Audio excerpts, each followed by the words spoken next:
7h, 9h, Europe 1 matin. Place à votre signature Europe 1 du mardi. Bonjour Samuel Fitoussi. Bonjour Dimitri. Vous revenez ce matin sur ce triste anniversaire, celui des 2 ans du 7 octobre 2023.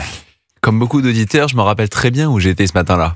Au début, je n'ai pas prêté attention aux notifications qui s'accumulaient sur mon téléphone, imaginant qu'il s'agissait du bruit de fond habituel du conflit, d'une salve de roquettes que le système antimissile israélien intercepterait facilement. À mesure que la journée avançait, mon cerveau traduisait en images ce que je lisais dans la presse et la sidération me submergeait. Le soir même, on en savait déjà un peu plus sur l'atroce bilan de cette journée hors norme.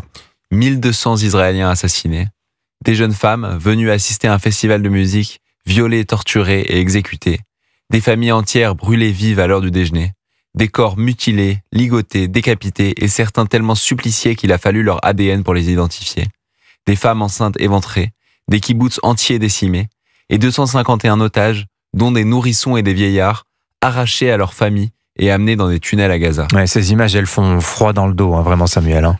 Et des images, il y en a beaucoup puisque les terroristes ont filmé et diffusé toutes ces horreurs, allant donc un cran plus loin dans la barbarie que les nazis, qui avaient au moins la décence de camoufler leurs crimes.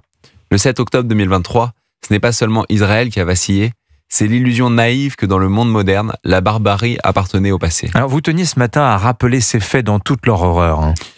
Oui, car cela permet de rappeler cette évidence souvent oubliée.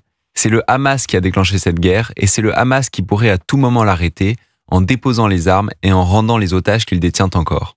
Parmi ces otages, il y a par exemple Eviatar David et Rom Braslavski, des jeunes hommes de 24 et 21 ans qui avaient la vie devant eux et que les dernières images montrent affamés et terrorisés dans des caves à Gaza. Ce n'était pas la première fois que le terrorisme frappait l'Occident, ceci dit Samuel. Pourquoi cette fois-là fut-elle différente ?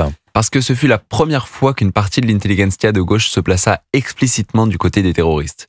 Ce jour-là, on a compris qu'un abîme moral séparait l'extrême gauche du reste de la société. 7 octobre, vous dites, ça a été un révélateur, un test moral que la gauche a échoué ?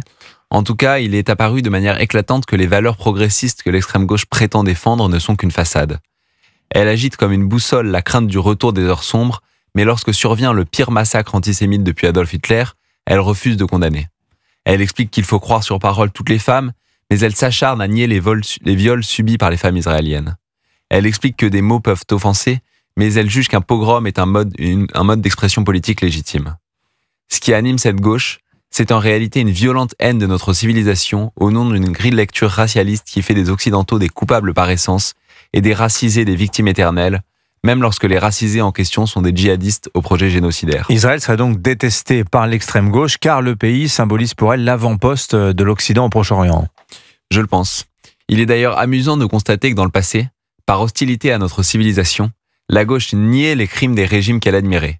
Le génocide cambodgien par les Khmers rouges, les famines provoquées par Staline en Ukraine, les goulags en URSS. Aujourd'hui, par fidélité à ce même schéma anti-occidental, elle fait l'inverse, elle invente un génocide.